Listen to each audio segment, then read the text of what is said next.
All the way to. Within the last couple of weeks. We're ready. I'm We're ready. ready. I was 2 minutes late. No, Welcome, We're gonna everyone, fire you. to the November 5th DMAC meeting. And we're gonna be a little short on public comment today unless the crowd comes in. Nick, welcome back. Thank you. Good to be back. I'm sure you learned a lot at your seminar on county administrators.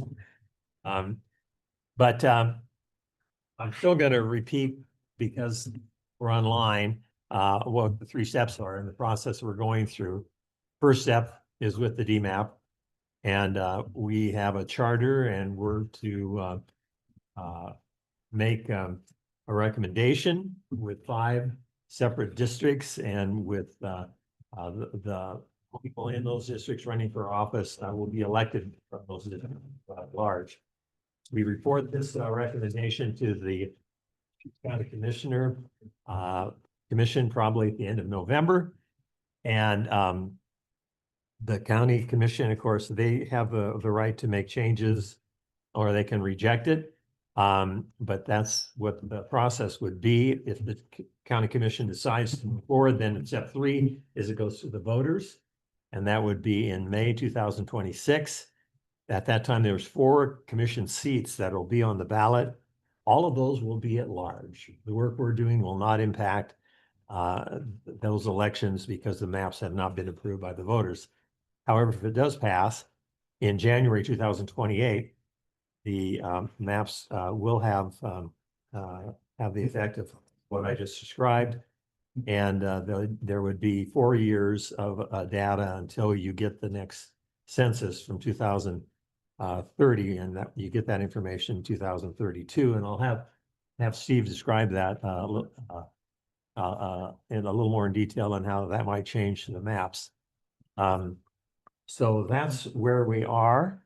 And as we concluded at our last meeting, and what I anticipate most of the discussion will be today is about where we are on the 2 maps. And as Drew pointed out, it's really talking about 6 particular precincts and how to use those to balance out the 5 districts that we've been discussing.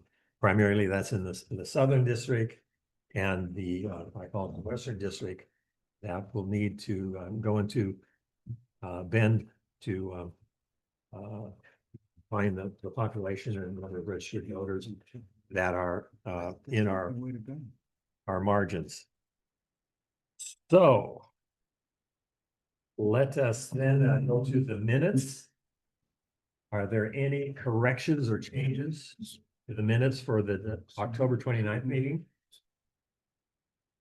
If not, could I have a motion to approve? So move. Thank you. Second, Second. Phil. Discussion? All those in favor signify by saying aye. Aye. Opposed, same sign. Motion carries. This is a time for public comment. We have 2 in the public. Have any of you, either of you signed up for public comment? No. Okay. Is there anyone online? You asked for the raise hand. Please raise your hand online if you'd like to make public comment.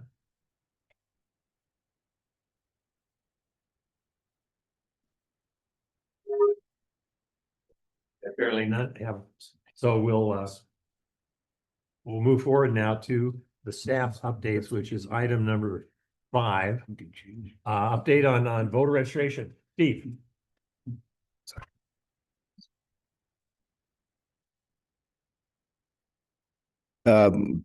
Not much to report here that besides that I have a cold, so pardon the hoarse voice. I've provided updated voter registration statistics dated 11/1/25, and the maps that you should be looking at now should have those numbers imported so that they represent the new totals. 164,000 and sorry. That's really slow. 164,858.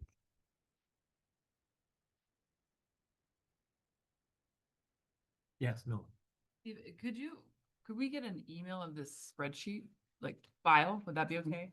So I could like look at it myself and maybe color code the boxes or things like that. Yep. Be okay. Uh, Email it to us. Or I could use marker like Carol has done, but Yeah, we can do that. It was, you want it in a spreadsheet versus PDF? yeah. Yeah, Yeah. you can do that. That'd be great. So I think you're losing your mind. That's What happened? That's crazy. Bill, So Steve, I had a question. This doesn't include inactive voters, right? Correct. This is active voters as of that date. Inactive voters are another pool. If somebody were sitting in an inactive status due to an address change or invalid signature after an election, if they came to our office and filled out a registration card, we would reactivate them, then they would be represented here, or if they went online and did the same. Kind of amazing that there's 10,000 more since 2022, 3 years. Motor voter has driven that quite a bit, but yeah, our registration totals have boosted, I think somewhere in the ballpark of 50% over the last 7 or 8 years. So, but yeah, there's a significant amount of growth. Do you include an inactive voter as someone who hasn't voted so many times? No, an inactive voter would be somebody that, again, maybe they changed their address and we received information from the USPS that they're no longer where they said they were when they registered to vote. Or if they had a challenge signature during an election, if they don't respond to us within 21 days after election day, we inactivate those voters as well. So there are other instances as well, but we do not mail ballots to inactive voters. Steve, what do you do with someone who at 16 voter registration gets their driver's license but's not entitled to vote? What do you do when that person becomes 18? If that person did not opt out when they were automatically registered by going to the DMV, when they're mailed that little card from the state to say, you can choose a party affiliation or you can opt out. If they chose to ignore that, then they would be automatically registered, and their first election, after they turn 18, they will receive a ballot. We'll automatically mail one to them. They're automatically activated. And if they don't choose the party, then they're in the non-affiliated group. Correct. Yep. They're still would become an active registered voter, and they'd just be mailed a non-affiliated ballot. Neil, can you talk into your microphone? Sorry. Did you take my microphone? No, I got one right here. That's yours. Well, I'll keep it then. You can have two if you want. Other questions for Steve about this? Yes. I just odd anomaly. In the Redmond number 36. Or yeah, Redmond 36. Went down by 2,000.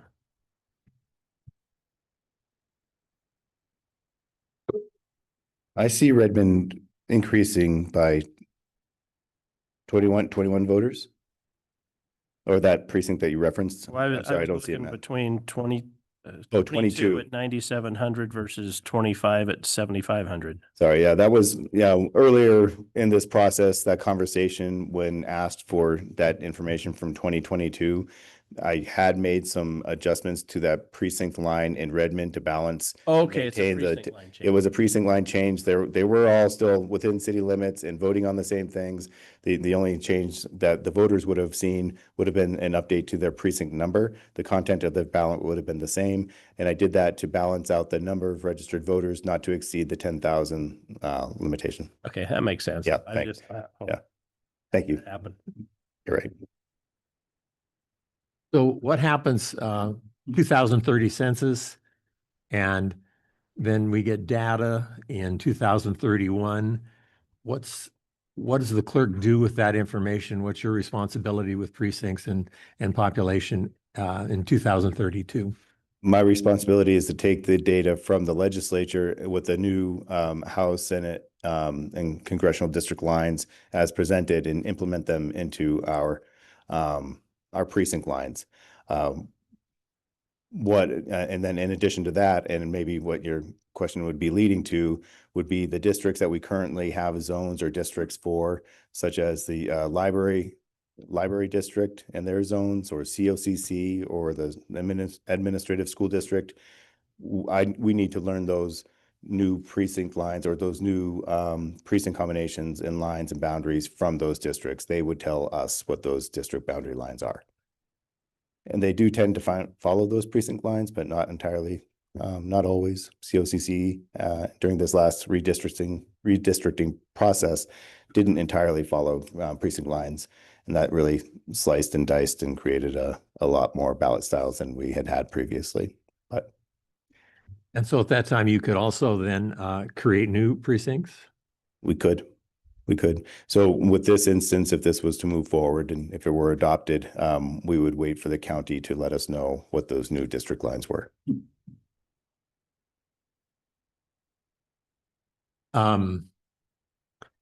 So let's assume for the moment that the voters approve in May the 5 zones that are on the ballot. How would that information impact those zones? I'm sorry, could you repeat the question? With, let's say it's 2032. And what we're doing today with the 5 zones are approved by the ballot, approved by the voters in May 2026. But what you just described, how would that impact those 5 zones? I would need to hear from the county what any adjustments that needed to be made to those district lines, if any. If that makes sense. I would not my office would not be responsible for taking the liberty of redrawing those district or updating any district boundaries. We would need to hear that from the governing body. But you give that information to the county commission. They would give it to me. Okay. So the reason I'm asking these questions is we've had some discussions about with the 2030 census and the fact that we're mid-census right now. Can we make a recommendation to the county commission that in 2032, they review the districts based upon the population figures from that census, et cetera? So I think Jen might have an answer for us here. Yeah, I checked with our legal counsel on that question this morning, and DMAC has a prerogative to make recommendations on what redistricting may look like. And the commissioners could on their own also decide what redistricting may look like. And it can be written into the ballot title. So it's not a requirement that it's written in, is my understanding. Although maybe I didn't ask that exact question to our legal counsel. My question was, could recommendations be made and could it be written into the ballot title? And that the answer was yes, it could be. So for instance, it could be recommended that if a map goes forward and passes, that it's redistrict after the 2030 census comes in.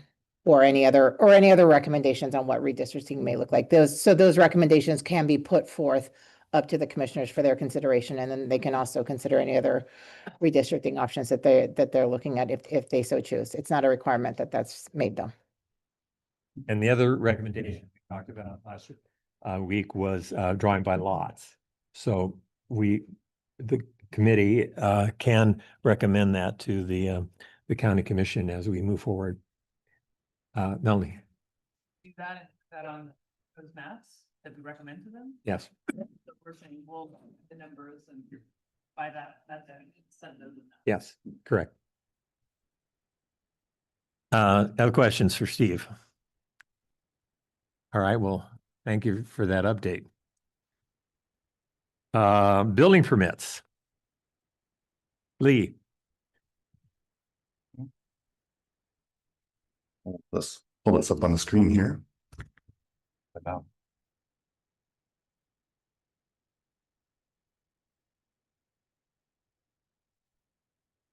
The map, I was trying to share it to the screen. Yeah, I think here it goes.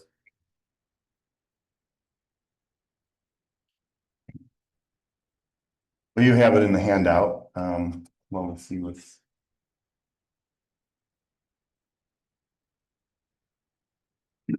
So here you have the map provided in the agenda packet.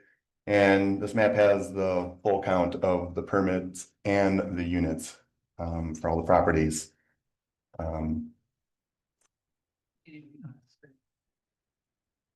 I think we're working on the technical difficulties of that, yeah. We can pause for a minute if it's easier to look on the screens. I know the packet's a little small. There's a button that's not working. Okay, I think I think we'll want to have access to the screen. So why don't we adjourn the meeting for 3 minutes while we restart our equipment and then take it back up? All right, we will adjourn for 5 minutes. Sorry. Recess rather than. All right.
Okay, your break is over. We have rebooted and I think we're operational again. So Lee, and you have a new microphone. Not, well, that one wouldn't reach, but maybe that's better. Yeah, I know it's harder when he talks more short. Hopefully this doesn't do anything. Cover your ears.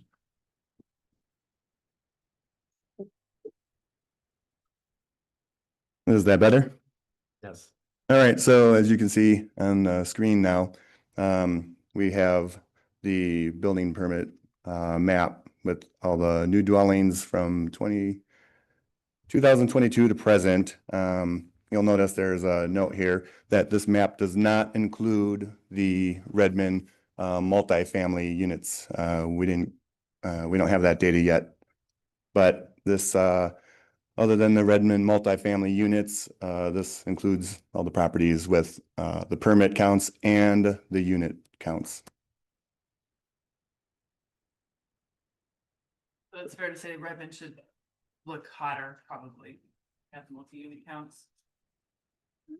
Yeah. Not knowing the specific data, I would think that there'd probably be a slight impact to the Redmond area. There's 306 Redmond multifamily permits that were not included because we were not able to get the unit numbers out. So 306 were not included in that data. And they were multifamily, you said? Yep, issues. No, not units. We have no idea the units. Yeah. I can tell you how many single families we are just for comparison, if that's helpful. 1 second while I pull that up.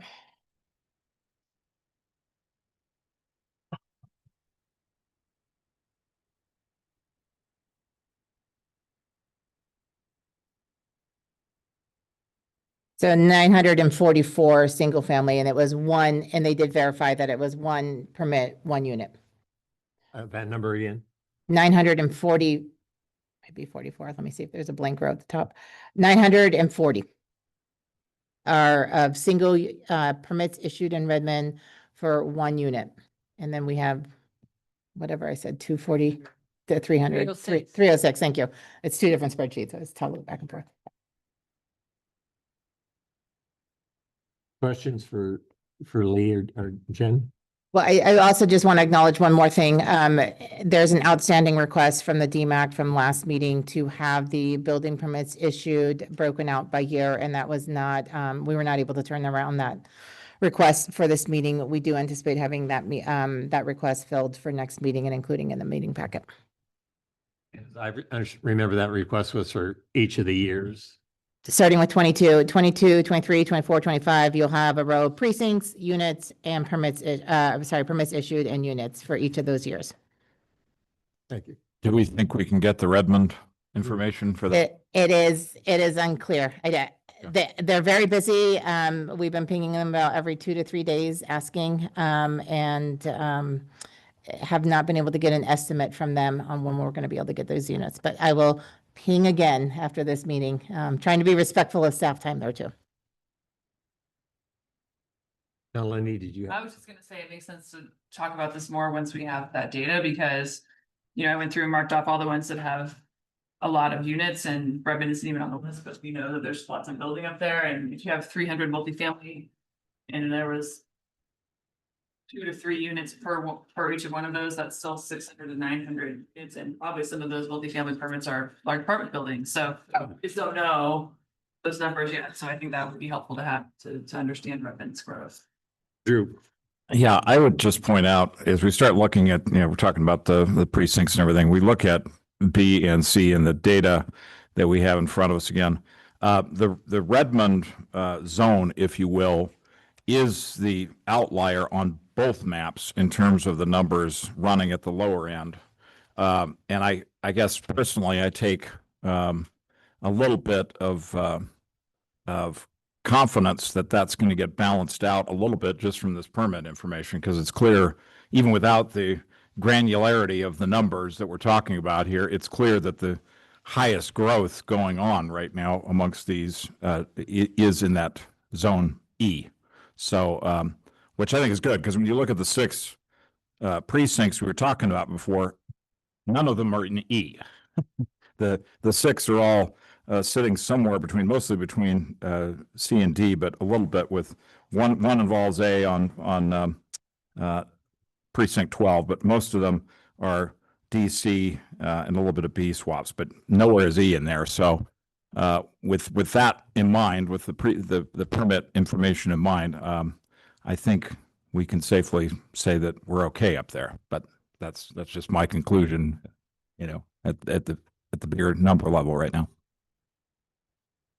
Bill. Yeah, kind of to follow up with you or your point, Drew, is that's also, I did the numbers for the West Bend and the East Bend districts, and they're on the lower of the, of the 5 also. And they have a lot of the permits, the discrepancies between a multifamily and single family, they're big. And so there's 1,000 in East Bend, and from my math, and was 967 in the most aggressive. I didn't do all the precincts in each, but just the ones that stood out. It's a lot of multifamily there too. So I think it would pull it up versus the Northwest and the South County. So kind of, the whole thing kind of seems to work together. At least I looked at it with map C, and I think B is similar. Drew. So I think if you're looking at East Bend, that's column C. That's the highest number we got going on both these maps. So in fact, if you got permits going into C, that's going to skew that higher. That's South County. Well, includes, sorry, I'm looking at different color code. My mistake. Yeah. Sorry. But it does pull in on B. It pulls in that Yeah. southwestern corner. So Melanie, Just to that point, the map C, when you're talking about South County, you're including 33, and that's where there's 520 units, one of the higher new units that's going in. And higher amounts of permits in 33. So with that one at the top of the list on map C, that does not kind of work with, well, if we think growth is happening there, that should be lower. Bill. Yeah. But I guess my comment back to that is that we don't know how, goes back to 22, so we don't know how many of those were already included in the numbers. So I don't know that it's about breaking out by the years. I'm not sure what we know, but I'm just saying, I didn't think, anyway, go ahead. Melanie. I just think for the principle for Redmond is we like that column is low because we think a lot of growth is happening there, but we don't think the same about Bend with this using the same metric. I just want to understand why it's not the same. Wouldn't we want the column to also be lower if we think a lot of growth is happening in South County with Lapine and everywhere else? Matt. Yeah, from a balance standpoint, I guess I would ask Melanie if she's got a suggestion of if we were to put 33 back up to East Bend, what would you trade out and still maintain your overall communities of interest to try to keep your development pattern similar? Yeah, I think you're looking at 5 and 2 that are on the south part of Bend that are experiencing less growth than the other parts of Bend. So, I mean, I'm just going to state my principle would be that if you're within the city of Bend, you should be within a contiguous district. But because we are forced to draw 5, we can't do that. We have to split Bend up. I also think there maybe is some work. I've heard some feedback around why is Terrebonne not included with Redmond? As those are really close communities. Is it better for Terrebonne to be included with Redmond? Then that would cause us to tweak a couple other precincts, I think. But that's where I would start looking is starting with map B and trying to tweak from there.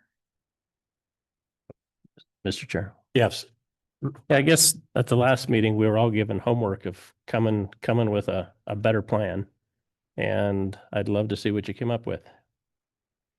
Yeah, I would start looking at, I mean, I think the problem that I'm having is if you start putting 2 into South County, if you're splitting a community of interest in that part of Bend, which is our Hispanic population. So I worked at it. I'm not sure that I could come up with a better map than map B. And also I got some new feedback recently around precinct 18 in Terrebonne and Redmond. So I'm happy to workshop that but I think we need to look at it. And I think I would be willing to have, the columns that are the fastest growing places. Like you look at map B, the purple column includes that east side of Bend where there's a lot of growth happening. That makes sense. That column should be smaller to me. So that's why I think I like map B better than map C. And if you want to change map B, you can suggest too, but those are just my thoughts right now. Mr. Chair. Yes. Matt.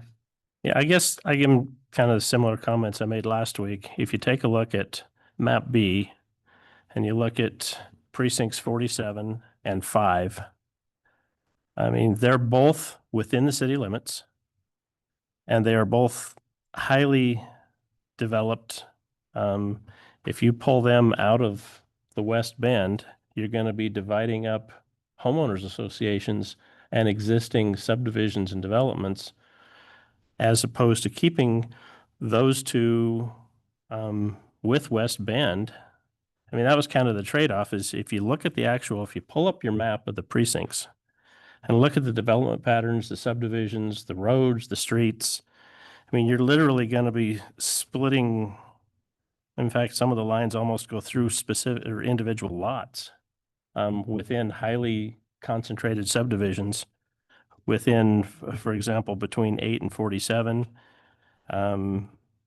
25, 4, 25, and 25 both share the same existing subdivisions with 5. Yeah, like I say, I don't think it makes any sense. And I think if you look at the way, for example, East Bend goes up into 12 and, 47 and 5, I think if the public was looking at this, it's going to look like we're trying to gerrymander something. I'm also thinking about what does the public think about one of the fastest growing precincts in Bend being represented alongside Lapine, right? If we're looking to try to keep communities of interest together and consider growth, that's just what I'm thinking. Yeah, Mr. Chair. Mr. Chair. Oh, and I also looked at that. I mean, 33, I know you live in 33 and you don't want to be associated with folks in Lapine. Not what I said. But Don't put those words in my mouth. I'm still talking. I still have the floor. Let's, But if you take a look at 33, the north part of 33 matches up with 21. The east side of 33 matches with 21. The southern part matches with 43. Granted, you've got some urban areas within 33, but it has the most in common with the surrounding precincts. And quite frankly, if you're going to balance the population, it makes more sense to put the other two that are actually inside Bend than to put 33 into Bend. Melanie. I'm just gonna say this for the last time. That argument that most of 33 is rural is incorrect. That 33, most of 33 is inside our urban growth boundary. This black line you're seeing here is which properties have been annexed so far. That is not the urban growth boundary that is in our comp plan that talks about our expansion areas.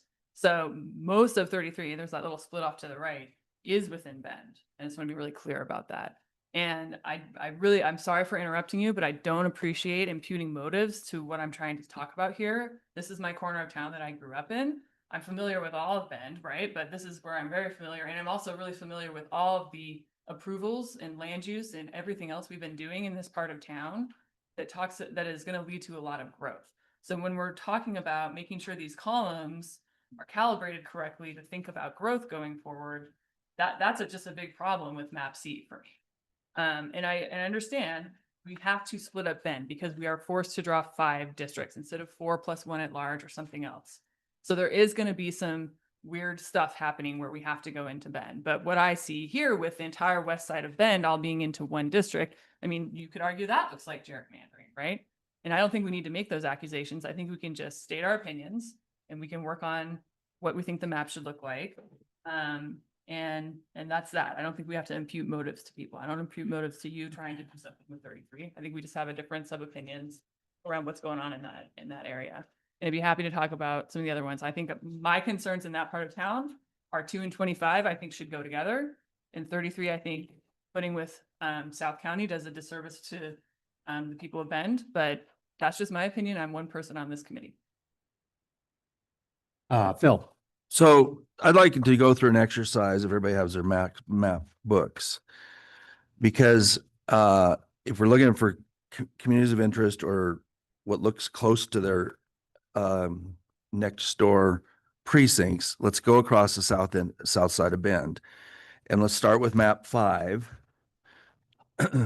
And because that's the one that is attached, is in map B, along with 47, and you can see most of 47 on this when you look at 5.2. But what you'll see is that the south boundary of 5, that entire area is already developed. It's already part of the community. Brookswood runs right through it. So it's if you're familiar with the communities, it's River Rim, it's the neighborhoods to the east of there, but that's a very intact city precinct. And then 47, you see the same thing, except it's on the other side of the river, but it shows Broken Top's up in the upper left of that. And then you have all the existing neighborhoods all along there. that are, some of them are, they're in the west side of the river, but they're all intact. But if you go to 2, you'll see that 2 is somewhat similar, although it still has more undeveloped area, but it abuts, not road and rural. It's right there next to the southeast 43, which is a big precinct in southeast Deschutes County. If you go to 33, the big thing that isn't, our maps that are in the packets don't really show all of 33. And what's important is this: when you look at the actual 33, you can see the precinct, but it's the second page there's a part that's east of the green line there that's all rural. Where you're talking about, Stevens Ranch, is the section of land right in the middle of the precinct, right above the number 33. And that's a section of land. The part that's being developed is on the left side of that diagonal. The part Hayden Homes is on the right side. It's still today completely juniper and rock, and is going to take years to develop. The part north of that is all rural, that northern part of 33, and all of that side of 33. Then when you go below Stevens Ranch, that's where the landfill is.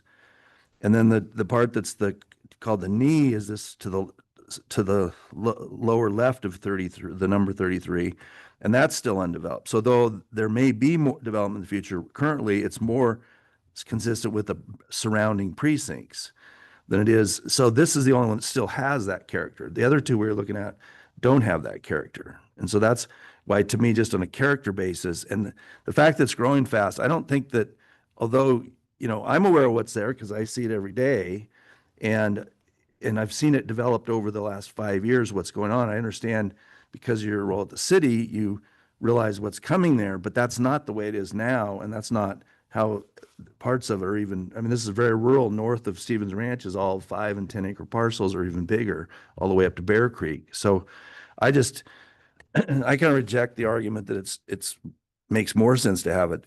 It may at some point grow into completely an urban precinct, or probably be divided in precincts next census. But I know you're firm about it, but for other members that want to kind of see those comparisons, I think the individual maps are better to do that.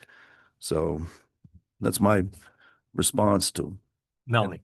Yeah, I think there's a fundamental difference in how we're thinking about this. You are looking more at the land and the character of the area. And what I'm hearing you say is, it's okay if this neighborhood that looks a lot like that neighborhood in 2, it's okay if this neighborhood and all these voters are in the same districts as South with Lapine and Sun River. These are then voters that have been in this urbanized neighborhood for many, many years, right? That's my concern, is about the voters. And is that voting block a community of interest with the folks that are in these other areas if we're putting this all into South County?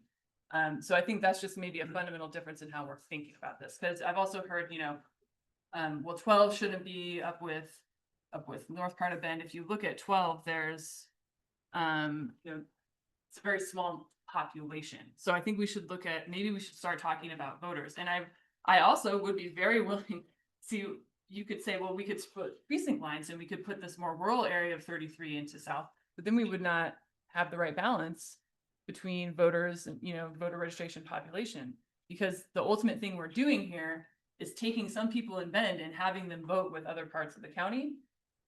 That's what we're doing.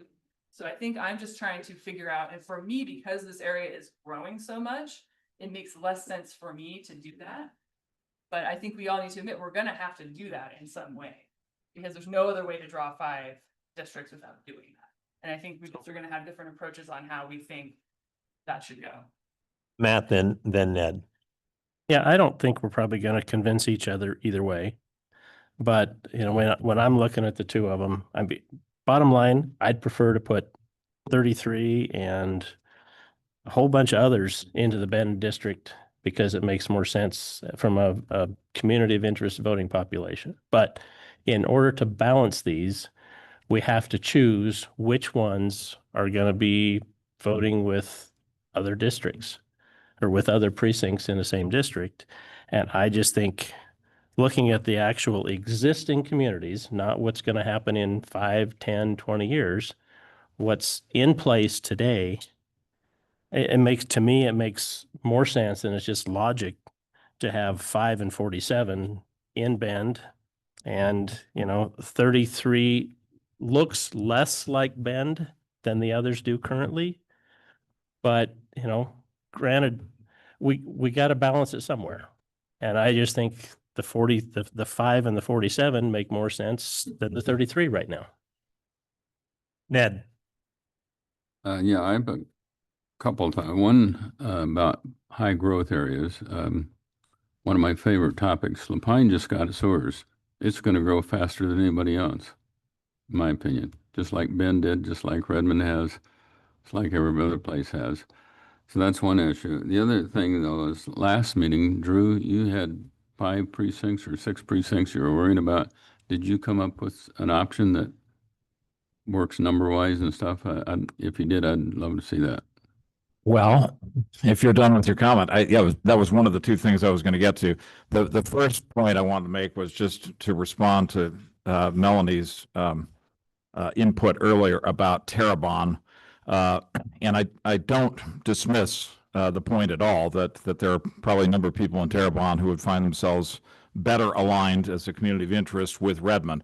But once you start picking at the numbers on this, if you take Terrebonne, if you take 18 out of map or zone A, then it's creating all sorts of other issues for us there. And I would also maintain the western part of precinct 18 isn't so necessarily aligned with Redmond. We're just really talking about the area that's directly above Redmond. And I think as a community of interest, there's a lot of largely rural folks in 18 that I think will have no problem being in zone A. I say that as somebody who lives up that direction, but not in that particular precinct. I think the thing I'm looking at right now is talking about map B and the sensitivities around the community of interest there that Melanie's raised with the Hispanic population, the debate we're having about 33, and I thank you, Phil, for walking us through some of that. I think that was helpful. We've got a map right now that has 2 in with D and 33 in with B on map B. I think it would be interesting to look at, and what's interesting about these 2 precincts, by the way, is unlike some of the ones we're looking at here, the numbers aren't so far off. If you start messing with those 2, you're talking about maybe 1,000 voters difference between them. And I would look at the possibility of putting 2 into C as we've seen it, but having 33 going as it is on map B. So in other words, kind of a split between maps B and C just in that corner of the map. And that doesn't address your point, Matt, about 5 and 47. Okay, I'll grant you that, but I'm trying to solve just this issue down in the southeast corner of Bend. And I'm wondering if we looked at those, if we wanted to take an active map, because we didn't touch them last time, map E and F, and wanted to play with that, if the other committee members are interested in doing that, what that would look like. Where did you say to put 2? Carol? Sorry. That's right. So what I'm suggesting is that 33 would look as it does on map C. Well, I'm saying 33 would look as it is on C, so it'd be in zone C. Do this live? Yeah. We can do it with map E, Lee. Yeah, it could really Just be. to remember- I'm playing with either one of them, so whichever one you want to work with. So we'll start with map B as map E to. Okay, so if you're going from map B, what I'm asking you to do is basically put 2 into zone C. Sorry, other way around. Put 33 into zone C, and leave 2 where it is.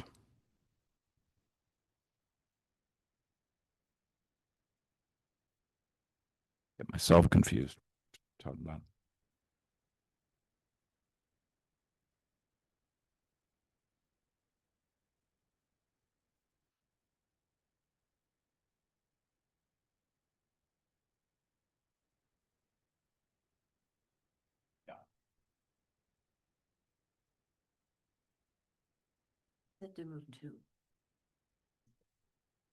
No, I was just giving the reverse of what we've got on this map right now. So. It's all right. We then have a problem with the range both on population and target if with Lee was just putting that up. Do you have more than one change, Drew? Yeah, so two, that's, Two would then, go ahead. no, it's not contiguous at that point. I'm getting myself confused between the two maps, because on C, if you put it in with 25, then they're contiguous. We started with map B. Do you want us to start with map C? Yeah, start with map C, sorry. Let's go back and make the change to E and put 33 back. So we keep that, yeah. Back to B.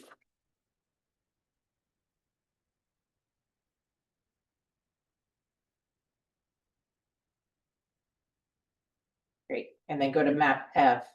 I think that's where Drew was starting his changes from. Yep. Yeah, so I would put two in with zone B there.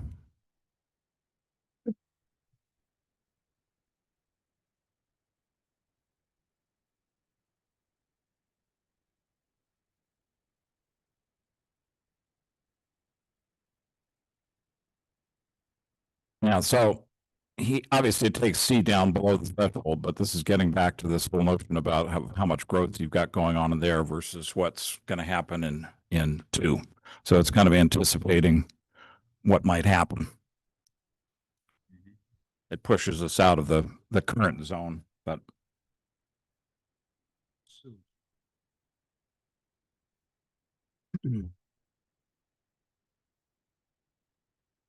I think the problem is, even though we want to anticipate where the growth might be, that we need to stay within the zone, to stay within our guidelines, the criteria guidelines.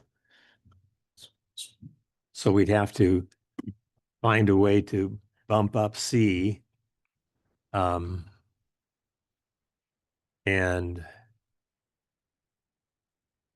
B would be the place to do it, but then you run into 33 as being the precinct. well, if you could try taking 5 and putting that also there into C.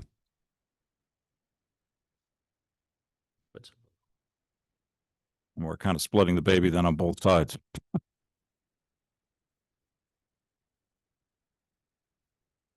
Ooh, that takes D way down. Okay. Mr. Chair. Yes, Matt. I guess, I mean, I appreciate this exercise as far as anticipated growth, but who knows what the economy is going to do next week or next month or 6 months from now. All the permits that have been pulled doesn't mean that a single one of those are going to be built in the next year. And we do have another census coming up in 2030 where corrections can be made and adjustments are going to be made anyway. It seems to me like we need to deal with data we currently have, not with what could happen. Everything that was projected in 2007 never occurred in 2008 or for the next 10 years, in fact, after that, based on economic impacts. So while I appreciate the fact that this is what's anticipated today, doesn't mean any of it's going to happen. Carol. I did do my homework over the weekend and I feel that map B fits all the criteria. It's contiguous. It uses precinct lines. It's not unreasonably dividing communities of common interest. And it does consider current growth patterns because, as you can see, 33 had 322 permits, which is 520. So that's what's happening now. And I agree that maybe they won't all be built, but it's the only information that we have. And we all understand that we will probably not be sitting here redrawing this map in 2 years, but it's the best scenario until we get there. So ours is just a recommendation for now. And then after the 2030 census, Then they will be sitting here doing it again, and then then they will have actual figures. So you favor map B? I do. Melanie? I just get some clarification, just to clarify what you said, Carol, that, so Steve, when you get the congressional and House maps, you'll likely get that in 2031 or 2032. Toward the end of 2031. So you'll get those by the end of 2031. Correct. Potentially, a county, if they did the same timeline, could maybe get them to you within that year. I would hope that it would be a fairly quick. So then those would be in effect for 2032 elections. It would now, my reference to those other districts, for those districts, we have the benefit of not having another election until that following odd year for the impact of for what we're talking about here. I don't know what the timeframes would be, if that would not be in effect until that 34, or because the filing period would already be underway. So there's a chance that these maps could be in place until 2034 that we're drawing right now. Now that you've explained it that way. Yeah. So I think we really need to think about that. And I agree with you, Carol. Thanks. That's Right. 6 years, because they're not going to take effect till 2028. So, sorry, I was saying the front end of this is 2028. So we're talking about 2028, 2030, 2032, 2034. Matt? Yeah, I appreciate what Carol's trying to do. You might take a look hard at precinct 12, is that map B puts into East Bend, and kind of back to the little picture, what does not look like the other. I mean, the existing development patterns in 12 more nearly match the North County or the other area as opposed to Bend. And I still, you're not going to convince me that 5 and 47 look anything like South County or should not be connected with East Bend. But, like I say, that's my opinion. So what were you suggesting on 12? Well, in map B, I don't think 12 comes anywhere close to looking like the rest of the East Bend district. 12 is much more rural and is much more nearly connected with the adjacent districts that would be in A or precincts.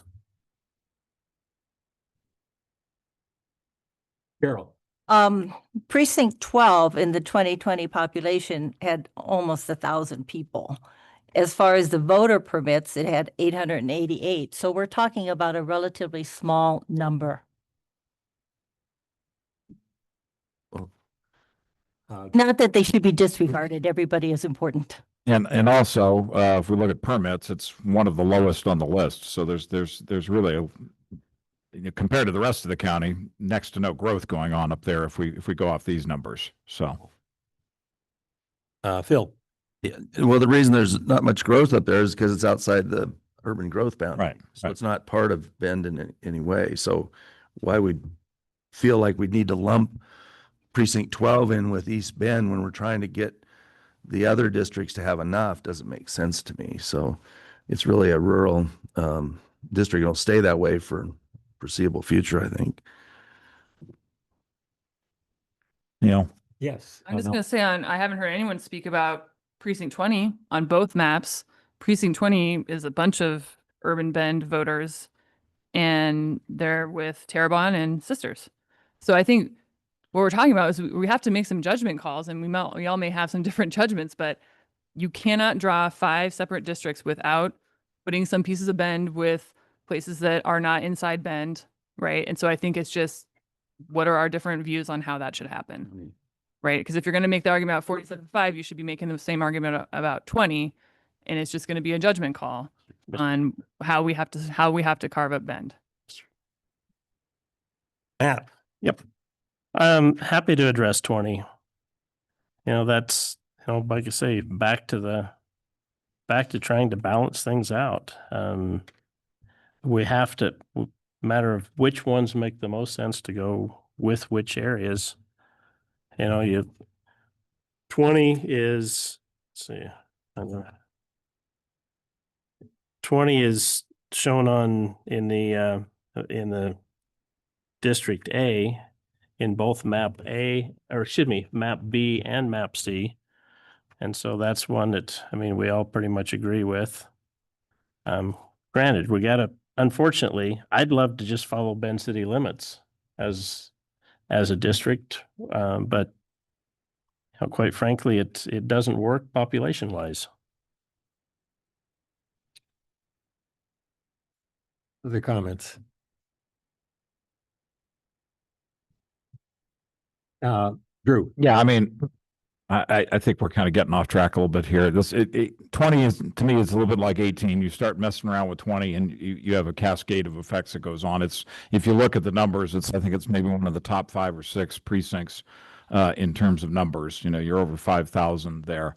So it creates a ripple effect. So I'd prefer to kind of stay focused on the matters at hand and not start picking apart ones that are consistent between the two maps. I personally, the more and more we talk about this, and I'm looking at these two maps, it's almost, for me, almost becoming a coin flip operation. I see the pros and cons for both of these maps that everybody's describing today, and I'm not sure that I see in my own mind a consensus forming around one or the other. But I'm open to arguments, so I let the discussion continue.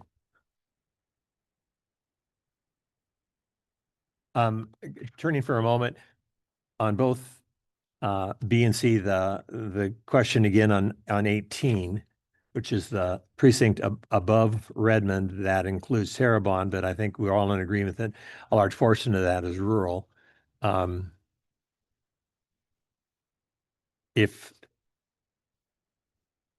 I'm trying to look between B and C, what was done,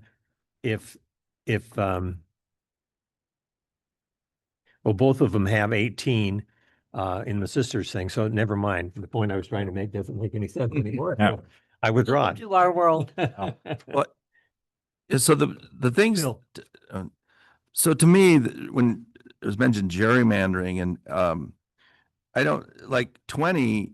It actually it's borders 4, well, if 12s include 4 other precincts. I mean, it's adjacent to 4 other that are in.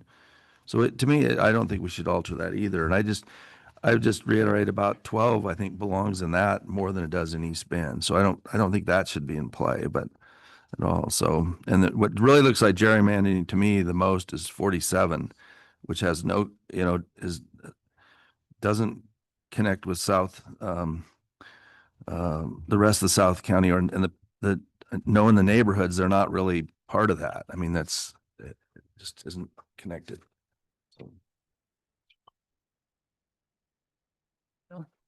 Melanie. Yeah, I think I'll just reiterate the point that we are talking about voters. We're not talking about land. We're not talking about built environment. Ultimately, what we're doing is dividing up the voters of Deschutes County into 5 pieces. And my point with 20 was not to say we should, I mean, I think that there could have been a more methodical process to create these maps. I think there could have been more public involvement to help guide us in these decisions. We are where we are today. My point about talking about 20 is that if you're going to say certain arguments about the bottom part of Bend and different variations, you should be making that same argument about 20. And what we are doing is we're going to have trade-offs, right? I mean, you're talking about people in pretty well-developed, dense neighborhoods in Bend. And if we think about communities of interest, I don't know how that's a community of interest with Terrebonne, right? But they are in the same district. So we're just going to have to grapple with that. And we're just going to say, this is the most reasonable result that we could come up with. One of these options or something like it, right?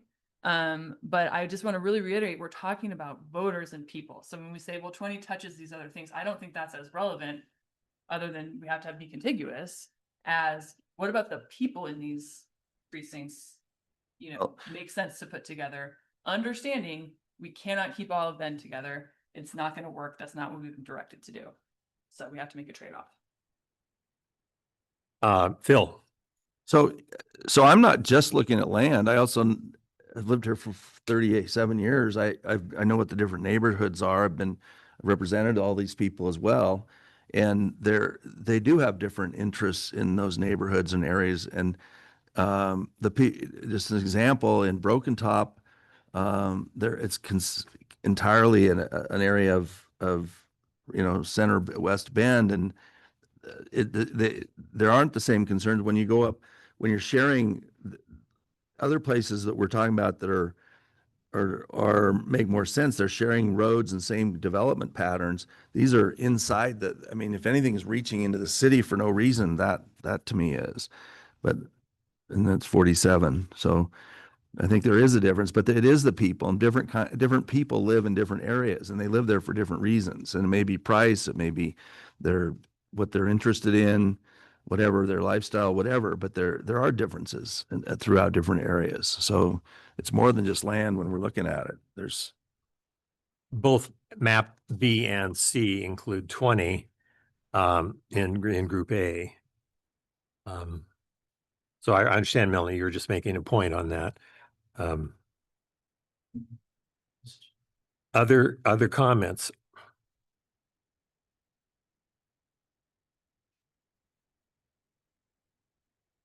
Well, I appreciate the hard work you're doing. It's not going to be perfect. But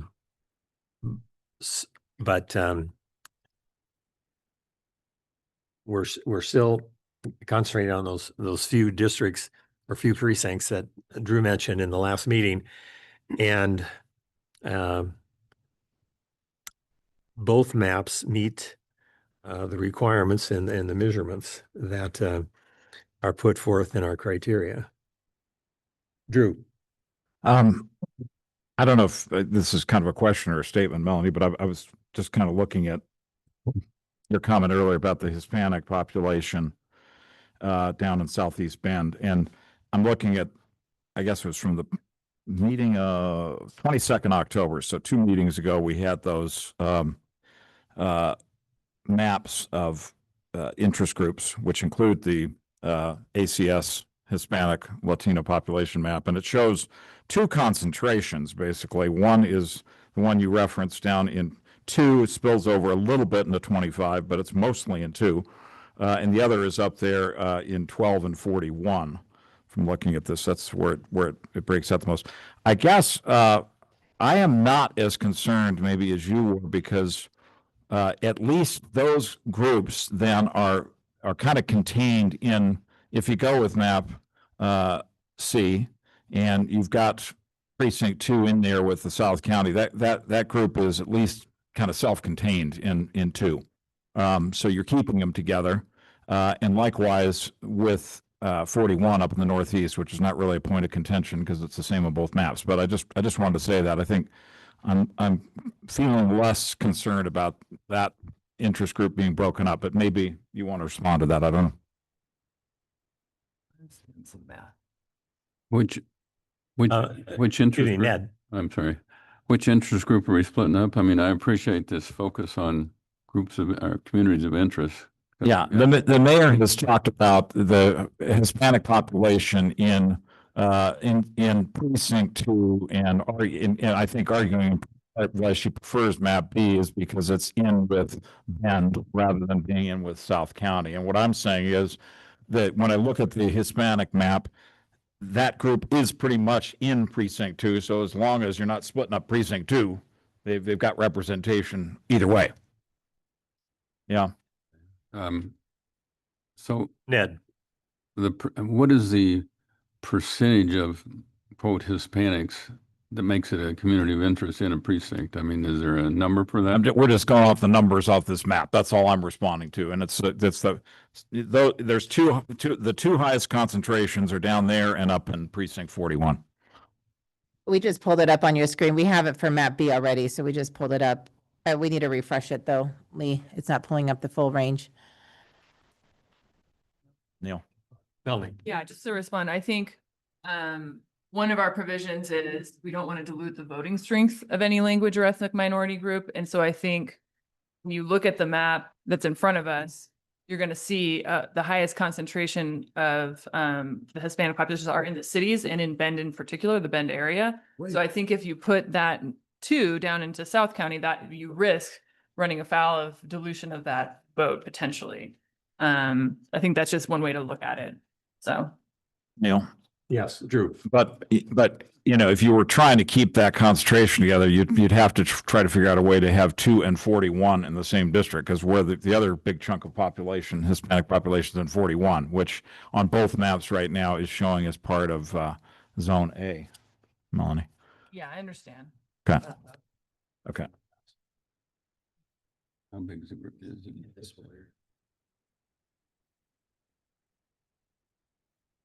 Mr. Chair. Other comments? Matt? Yeah, I guess I'm not as concerned based on the fact that the numbers are so small, the actual percentages are fairly small. I mean, it certainly points actually the argument of keeping 12 and 41 together. But it also, if you take a look at the African American population, it shows a much stronger connection between 33 and 43.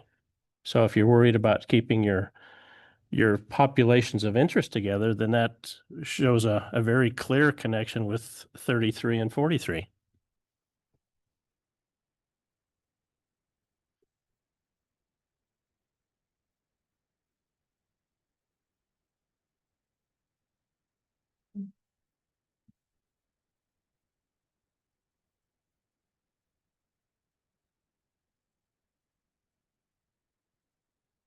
Bill? I guess, since we've kind of worked through most of these two maps, is there, I guess the one piece that we haven't been able to do yet is the monthly or the yearly, building permits. I don't know if that's still necessary or affects what we're doing, or I don't know how much clarity it'll bring. I mean, the building permit stuff's so complicated in a way. I mean, what I saw is that the parts that were lower on our population, if that was the kind of continued trend, they would become coming up, and so things would be equalizing. But I guess we're not really sure that either. But it seems like it, because Redmond has over 1,000 permits without including any of their apartments, so that would be a big jump up, I think, compared to some of the others.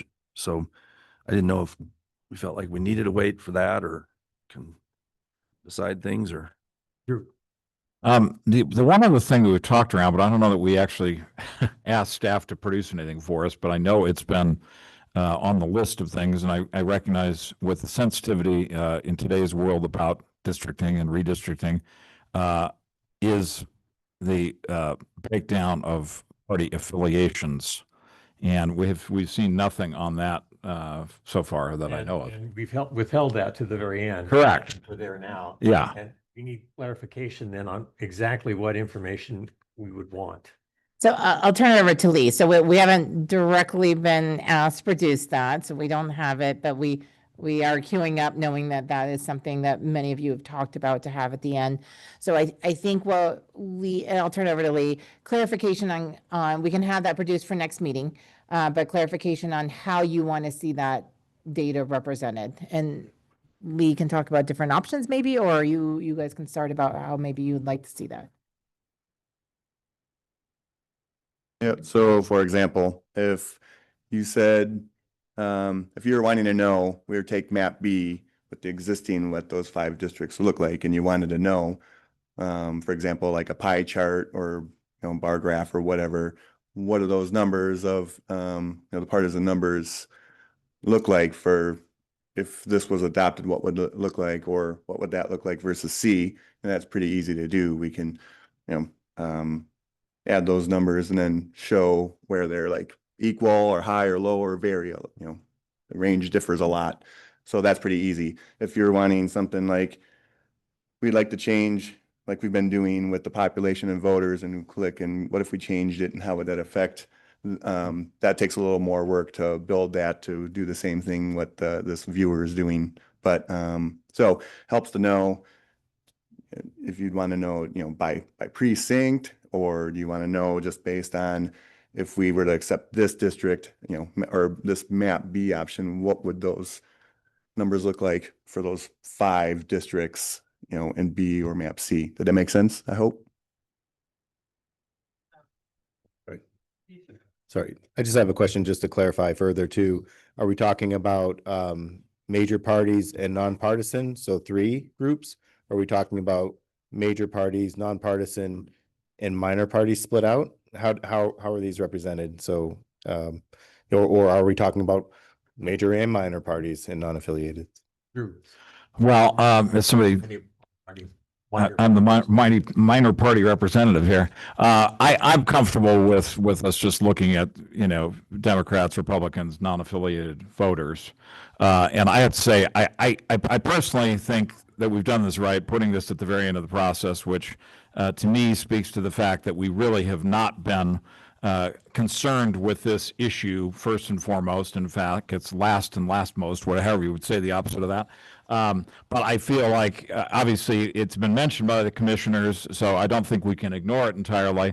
And I also think it's going to matter a lot to some very partisan folks that when we produce this, it's not looking like something that was ultimately gerrymandered, quote unquote. So I'm pretty confident that it's not going to show us a whole lot, but I still think we are required to do it. Let me be clear about that. And I personally would be happy with just I would be happy with something that just shows what is the majority affiliation in each of the precincts, because I think that would show that it really is not a bearing on this whole process. So you could say in a lot of places nonpartisan, which is now the predominant vote or predominant number of voter registrations in the county, would be number one, but in some places it's going to be Democrats, some it's going to be Republican, and I think perhaps folks would take great comfort if they saw out of 50 precincts that there's kind of a third.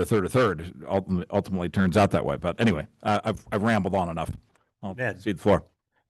This kind of gets us off of B and C, but it does bring up something that I've felt strongly about is we haven't looked at political parties. I know we've been instructed to consider that, or not to consider it, but look at it after we get the maps. But we haven't looked at it. We haven't talked about it. We haven't gotten data on it. What are you going to do if you find out something going to change all the maps? I mean, I know, but it's proven a negative to me, which I find difficult. So I'm opposed to doing it. What I would suggest, and Lee, see if this is a problem. We have two maps that are being discussed. So it sounds like you could do the three parties on each of those five maps, or excuse me, those five districts in the two maps. And it would be Democrat, Republican, and non-affiliated. The tougher question is if you wanted to get into the individual precincts. And I don't know what additional work that would cause. And I'm looking at Steve and Lee, but that would, if you wanted to get down into more of the detail, that would be the other option. Steve. I could provide that data in the same format of a spreadsheet that we have submitted in today's packet. So having those three additional columns by precinct, and whether Lee can represent that, graphically on the map is Lee. So That'd be Melanie. good. Well, I just think a bar chart for each district on each map is great. 1, 2, 3, and then a spreadsheet for Steve, and that seems like that gets us a lot of information. And Ned, yes, if we look at the map and see it's off, we should probably rework it. That's part of what we have to do. We don't want to give an advantage to any party, right? Hopefully that's not what's going to happen when they start that. Bill, so I guess that's kind of me, the key thing is how do we know something's off? If we were asked to create maps based on these variables, we weren't asked to create maps based on partisanship, then when does the partisanship mean the map's no good? And then on top of that, if we're only applying to these two maps, well, these two maps have a few precincts different, but I go back to the fact that we were asked by the county commissioners to come up with 5 districts based on communities of interest and 3 or 4 other things, not based on party. People that are against having districting, they can come out with their party summaries. People who are for it can come out with their party summaries. But the other big problem with even using parties is there's many precincts that have more non-affiliates, and I wouldn't not include independents because that's a whole nother group as well. Some people, they're not, the parties don't control the elections really now. They're not the biggest number of voters. So I think for a whole number of reasons, we should do it the way we were asked by the commissioners. If the commissioners want to discuss it or they can use it to support the maps or that's up to them. But it's like we did all this work to make this, and then we're going to look at it and say, so what's off and what's good? How do we know something's a good map and how do we know it's not? Because it's just. Ned, Well, I'm kind of agreeing with what Bill was just saying. We haven't considered it. By bringing it in now, that means we are considering it. So we've been instructed not to split it up based on political parties, and now we're going to start looking at political parties. I mean, I just have a hard time dealing with that. We haven't considered it, haven't had data. I don't really need data. Somebody can say that we did it based on political parties, but they'd have a hard time proving it if we haven't ever considered it, haven't ever debated it. So bringing it in just creates a problem. We're trying to create, what do you do when you find out? I mean, I know what Melanie just said, but what is too much? I mean, what percentage doesn't work? What are you going to do with this? I mean, maybe it's a silly analogy, but it's like a dog chasing a car. What are you going to do when you catch it? You're going to learn to drive? I mean, come on. It's Matt, Oh, well, I had a couple other people had their hands up first, but I'll go with Drew first, then I'll come back.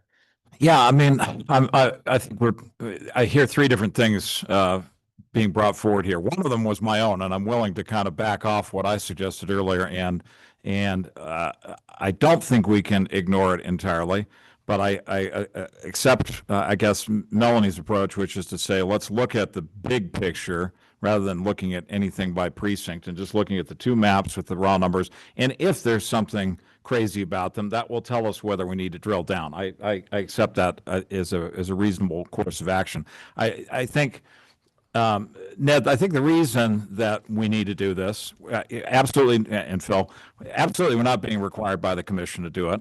And I don't think it's our job to go in front of the county or in front of voters next year and say, hey, vote for our maps. Weren't we great? We created these maps. You should vote for them. Oh, we're not going to be part of that campaign. But I think in putting this forward, however it gets put forward, it's going to be an issue that gets raised. And I think if we ignore it, there's something to me that says we were somewhat derelict in our duties because we knew that the voters were going to raise this, and it's going to become a focal point of a campaign if it got totally ignored and it turns out the numbers are very skewed. So that's why I come out. To me, it's just a political reality that makes sense to check the box. And I think we've done it the right way by not really having it enter into the discussion or debate up until now. To me, again, I don't think it's going to show us a whole lot, and that's good. But I think we need to do it. Just say box checked. Matt.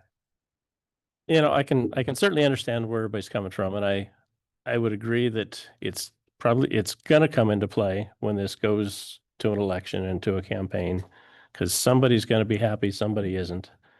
But I think at this level, I think we should present maps that based on, the best effort to create balanced population, keep our communities of interest together, one that follows through with our directive. And then our report to the Board of Commissioners can certainly have any more details and that type of information that they want to put together for them to go out with. I mean, if we decide we want to present them with two maps because we're split on which ones we prefer, I strongly believe that C matches the communities of interest the best, both on minorities, on communities, in individual subdivisions, existing development patterns, et cetera. Granted, if there's others that strongly think that B more nearly represents, their interests and who they want to affiliate with, I mean, that's different.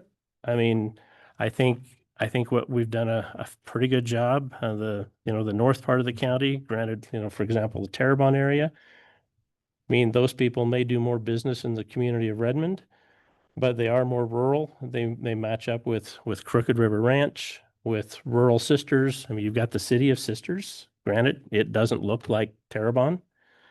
That district pops down into, precinct 20. I mean, I agree that should be with Bend, but unfortunately, Bend has enough population that it represents roughly half of the the county. And so we've got to pop into Bend somewhere in some places. And it's a matter of going, okay, well, these precincts look closest to this one or more different than this one over here. Like I say, if you take a look at B, it does the best job at putting all of the African-American population on this map. Majority are in South County, except where it pops up into 33. So 33, if you're going to keep that community together, definitely needs to be in that map. Along the same lines, we debated, number 12, whether it should be, between B and C, whether it goes with East Bend or with North County.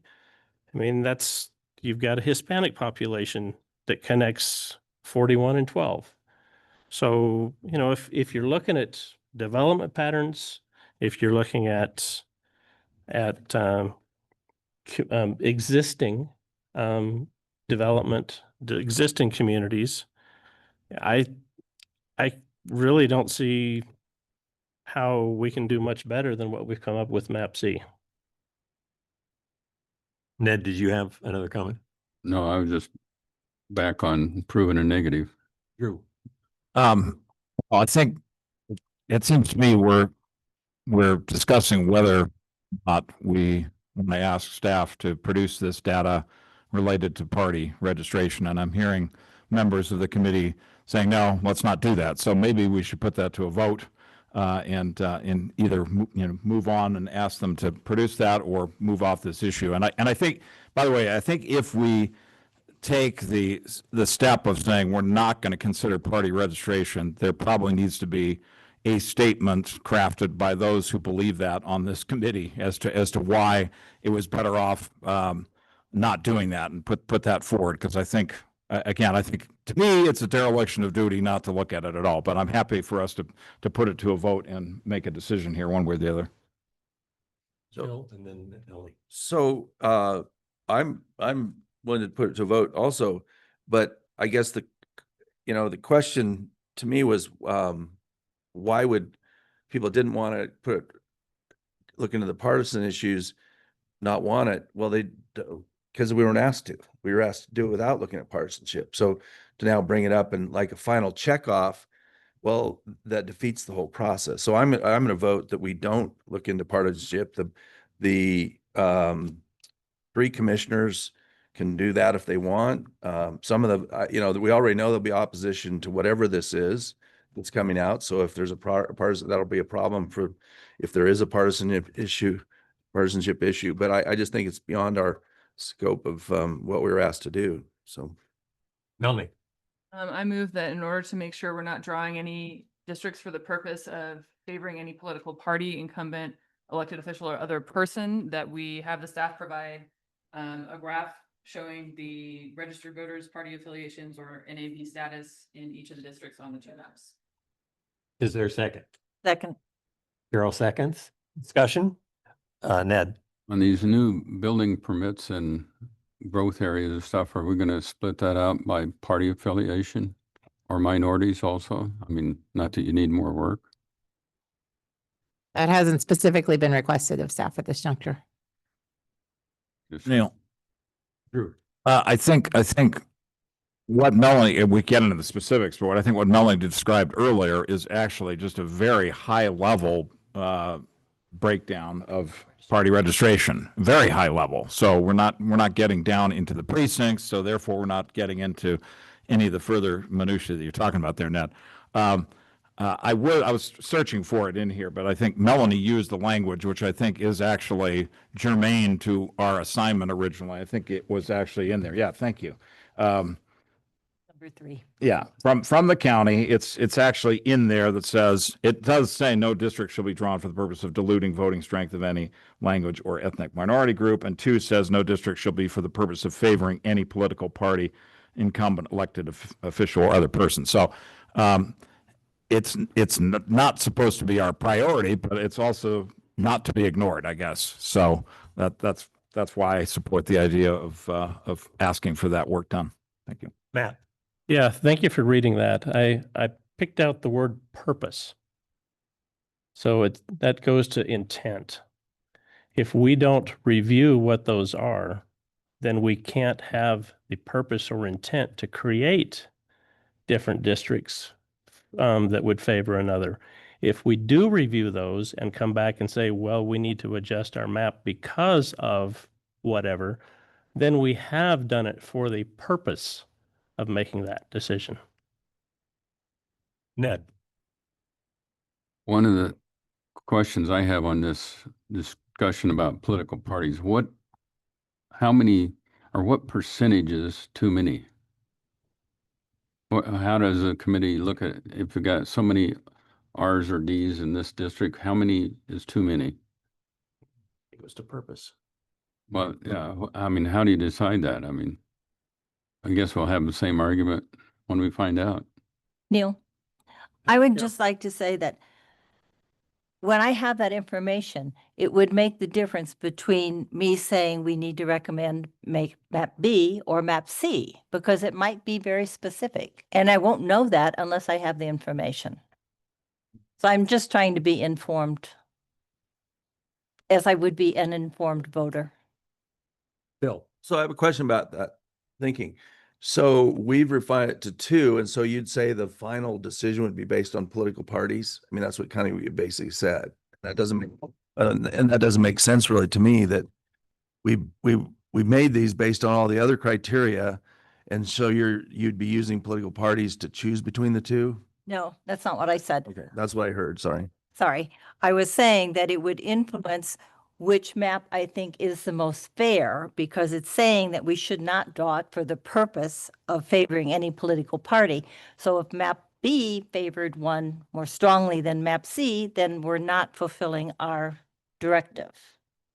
Does that make sense? So, yeah, but, Okay. oh, sorry.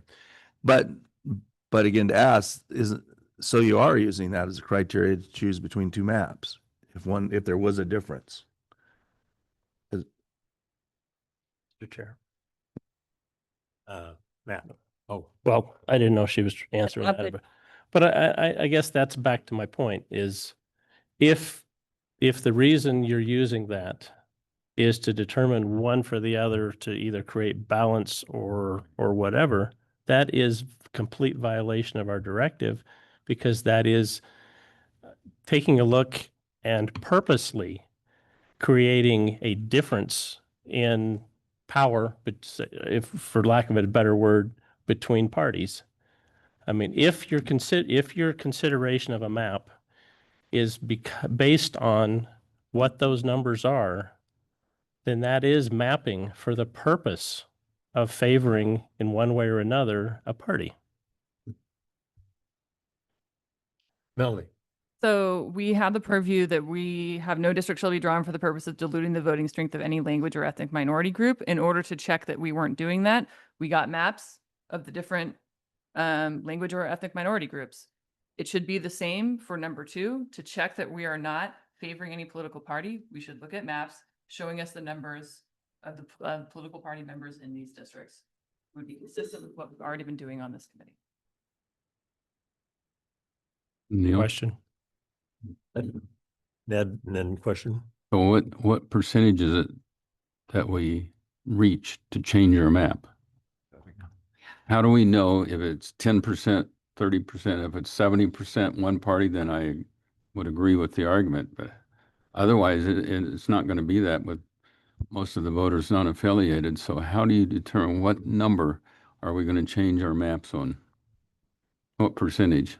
If Neil? it's Rs or Ds or whatever. Drew? Now, I don't think we have to answer that question today. You're putting the cart ahead of your horse. And I think, again, I'll say, I think the information is not going to show us a whole lot that's going to influence it. But to my colleagues to the right, to the point being made here, we very clearly have under number 1 in the map drawing criteria, the things that we are supposed to be actively considering: the contiguous nature, the precinct lines, the communities of interest, current growth patterns, including the building permits and UGB. To Melanie's point, the second one after that is talking about political party. The third one is talking about language and ethnic minority groups. So again, we have considered that, and we have not considered 2 yet.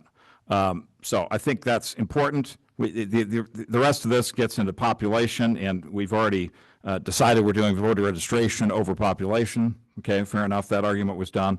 And 5 was MAP will have 5 districts. We've also debated that and decided a while ago we weren't going to do something I would have personally favored, which would have been an at-large +4, or the Missoula option, which was shot down at the commission. So we've gone through everything except for number 2. So again, we can choose to ignore it, and we can vote on that right now. But we have an active motion to go ahead and get that data per the instructions from the commissioners, and I think we should do that. Bill. So what I think we've realized just by talking this through and having gone through the whole process of creating maps, I really want to know if the commissioners, kind of like we've asked them about the 10% or 5%, I want to know what their scope of review is on this, because what I hear talked about this, if it's crazy, if it's off, if it's very skewed, and as Ned said, well, what percent makes it any of those things? So what do you do with the information when you've looked at it? You say, oh, well, okay, from my point of view, that's close enough. And somebody else says, well, no, from my point of view, it's not close enough. Well, to me, that's up to the commissioners. If they like the maps or not, do they want us to go into that whole debate here? Because I don't think it stops with, well, I think B is better than A or C for that one reason. I mean, I can't see any of us really using that as the single determinant of a two map option. It seems like, so I personally would like to go back to the commissioners if we're going to, because I don't think we should be going down this whole rabbit hole. Another comment?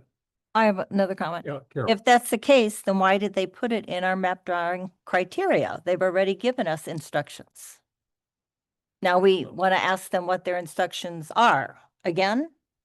Bill. Yeah, I exactly. I think we should ask them what extent that is, because we did that exactly with 5% versus 10%. When it was objected to as it has to be 5%, we asked them, do they, what criteria are we supposed to use to then evaluate that? Because I think that's really up to them in terms of what, if that's a factor, but it isn't up to us, and we don't want to start. It alters the whole process we've just gone through for 8 weeks or whatever it is. So, Melanie. Sure, that language is in the Secretary of State's directive and might even be statutory. So I'm not sure what a further conversation with the commissioners would do. And I think we should vote on my motion, and then if we want to make a discussion about that, maybe we should do that. But I'd like to vote on my motion. I'll take that as excuse me, Drew. Yeah, one of them. I mean, if and I agree with Melanie. Part of the reason this language isn't, I'm quite sure part of the reason the commissioners put it in there is because it is language that is consistent with just about every map drawing effort going on across the country, because otherwise you open yourself up to legal challenge. So I would suggest that the other thing you could do is simply kick it up to county council to say, can we not consider this, and is that going to pass muster legally, or is this something we really have to do as a mandate? And I would guess the answer is the latter. The precedent is out there everywhere else. So Bernie. It's been a long time, but what was the motion? Motion is to have Lee provide a bar chart that shows the political party registration in each of the districts on each of the both maps. So it would have, A is this bar chart, B is this bar chart for both of them. Point of order. That's not the motion I heard. But could somebody read back the motion that was actually given? They don't have a transcript in real time. Well, I don't think we can. That's not what it What was the motion that? was. She actually was a whole lot of language that didn't mention bar charts. no, I think she was reading. That wasn't it. Description earlier. I can clarify. I heard bar charts, that we were going to do bar charts for both graphs for both maps B, map C. Each 5 districts would have a chart listing Democrat, Republican, and non-affiliated for all 5 districts for both maps. Third party, to be clear. Okay. Non-affiliated and third party. Is one is other grouping. category. Yeah. Okay. I'm willing to give up my IPO status for that for the moment. So that's what I wrote down. I didn't write it word for word, but that's what I wrote down for staff to bring back if the motion passes. And you agree with that, Melanie? Yes, that's correct. Okay. So, Ned? Just for my clarification, we were instructed not to do something, so we're gonna now do something and say that that's proof that we didn't do something. Is that? Only if you vote yes. Did someone move the question? Yes. Yeah. Do we have a second for that? I seconded it earlier, yeah. Second? Yes. I had- Carol seconded, sorry. Carol. One of us did. Carol did. Okay, Thanks, so Drew. You can third. Debate ends. We'll now vote on the motion. All those in favor of the motion signify by saying aye. Aye. Oppose? Oppose, say sign. Name. So it fails 4-3. Actually, I thought you were voting on previous question, which requires a 2/3 vote. Oh, you're right. I'm sorry. I'm sorry. Let me redo it correctly. So the first motion to do is on terminating debate, which is moving the question. It's been moved and seconded. All those in favor of terminating debate signify by saying aye. Aye. Opposed, same sign. Okay, now we'll vote on the motion. Sorry. Can I ask that people raise hands? This is for people watching online. Oh, sure. Yeah, raise your hands And, on. excuse me, but they also, one of the observers recommended that the names of the people be documented in the minutes on how they voted. I've started doing that for I think the past 2 meeting minutes. I created a section at the end for motions and who voted on them. Thank So they are reflected in the meeting minutes. Okay, now we vote on Melanie's motion. All those in favor signify by saying aye. Aye. Opposed, same sign. Raise your hand, please. Okay, the motion fails 4-3. And, Mr. Chair, Yes. yeah, I would like a clarification. If in fact we're keeping track of who voted how, then we would need to do all of our motions by hand, show of hands, as opposed to verbal. We'll do all of the motions. Just if in fact that's being recorded. We'll do that. And they have, there was one motion in the last meeting where I had to play it on real slow-mo to get one of the votes. But I think for the most part, everyone has been raising their hand, but it is a good point of order there. Drew. So I accept the outcome of this vote. I'm not questioning that. I do think we are creating a bit of a mess for the commission with having made this decision. And I would suggest one of two things. Either we in referring this back to the commission, say we took a view. Again, I said I think the majority that voted on this should come up with a statement that says we took a view that this is creating more problems than it causes, or something. What rationale is, you guys, for not considering this? I think you should let the commission know that, and/or we actually go to county council and say, can we ignore this and expect that these maps can pass legal muster? Because I fear that having said we're not going to consider this at all, we have created an issue for ourselves. I'll just want that on the record is my position. Would you like to make a motion? Well, it's a point of discussion. I can turn it into a motion if people would like. Yeah, I mean, my motion would be either, and I'll give the opposition that prevailed the option here, whether they would just like to refer back to the commission with a statement as to why we are not doing this, or if they're not quite as sure of their position as they seem right now, if they would like to kick it to county council for determination, I think that would be a prudent course. So we're not putting ourselves in the position of judge and jury on this particular issue. I think that's maybe two separate issues. So we probably should. It's a May I suggest, Drew, that okay. you go to the second one Okay. first, ask Sure. county council. Okay, so yeah, I would move that we take this particular point and ask county council whether it is necessary for this committee to consider that in order for this to stand, what council would think would be legal muster in this process. Second that. Second is Matt seconds. Discussion on the motion? Bill? So I was one that proposed, we asked the commissioners to do it. So county council needs the whole context of what we've done here, though. And so I don't know how who's going to present it to them and how they're going to do it. But the issue is, to me, that we're told not to do it for political purposes. And then we're looking at political outcomes and saying that that somehow is a political purpose. Well, if all we looked at is and we still voted the way we're going to do it, or if we already voted and then looked at the outcome, that's it. But to me, I'm concerned about what we're asking the legal counsel specifically, because I don't know if it's been tested, but I guess I just don't know where we're going with it. I mean, what are we going to ask them? How are we going to, do they know the depth of what we've been involved with regarding I it? think Jen can. Well, I can see that they've been following this meeting online, so I can ping to see if they're willing to step in right now, but they have been following the meeting today.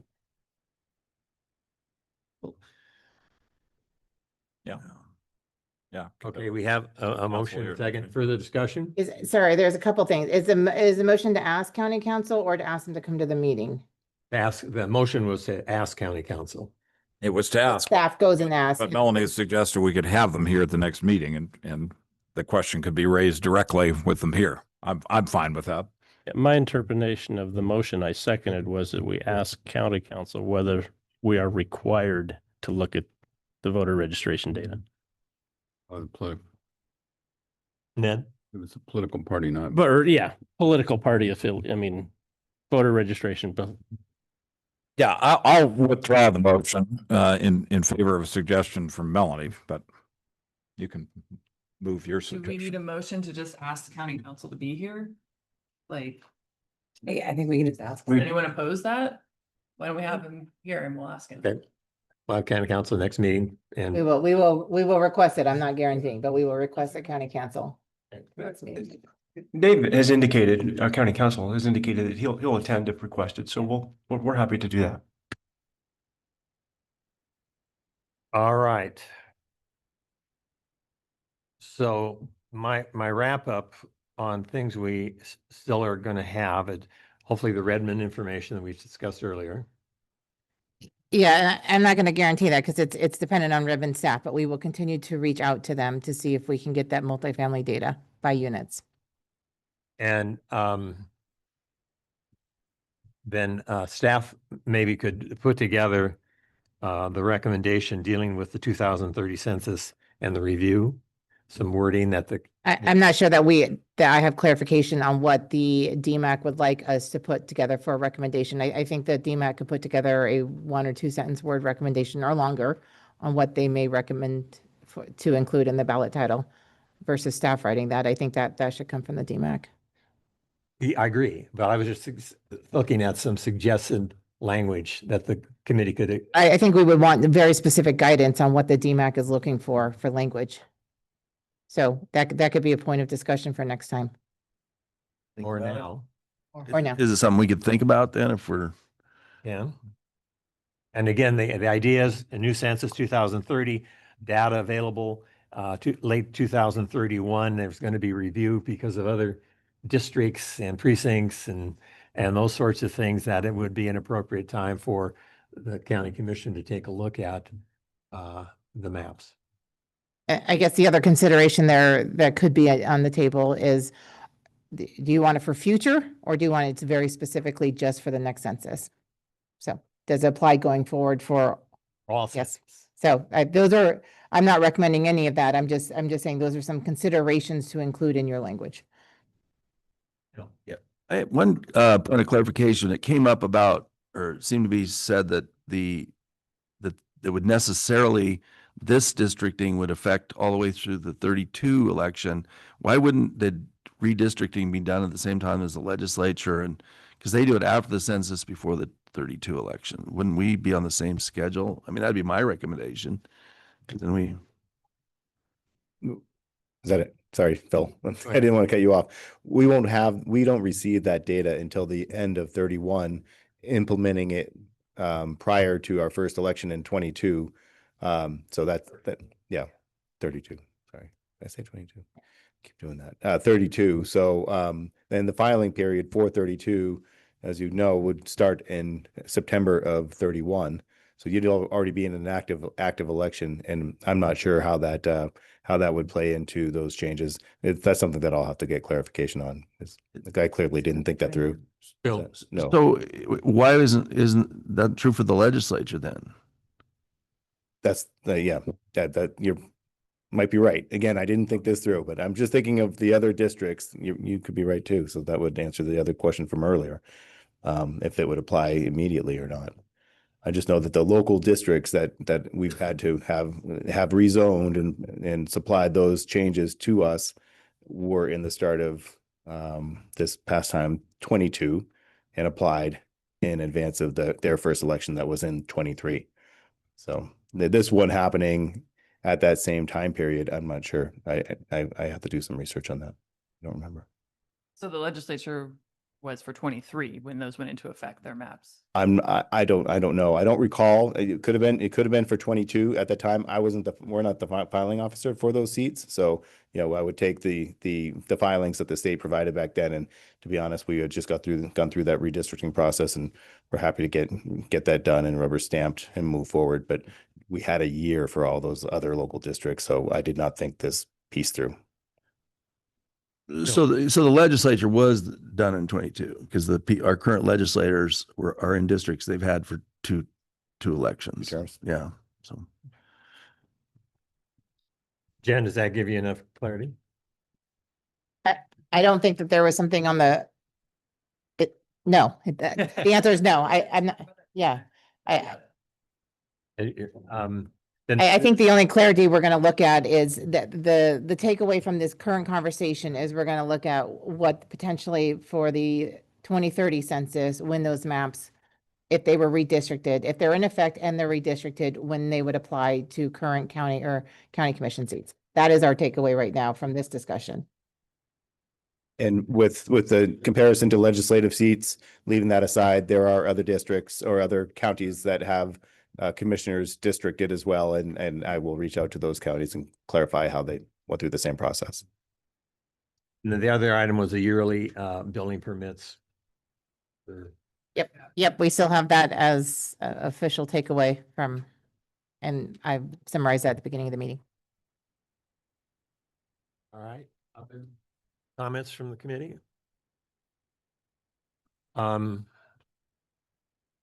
We're getting closer to, I think, having a vote on map B or C. So I appreciate all the hard work and the effort and the stress that goes into this. So we'll adjourn and come back in a week.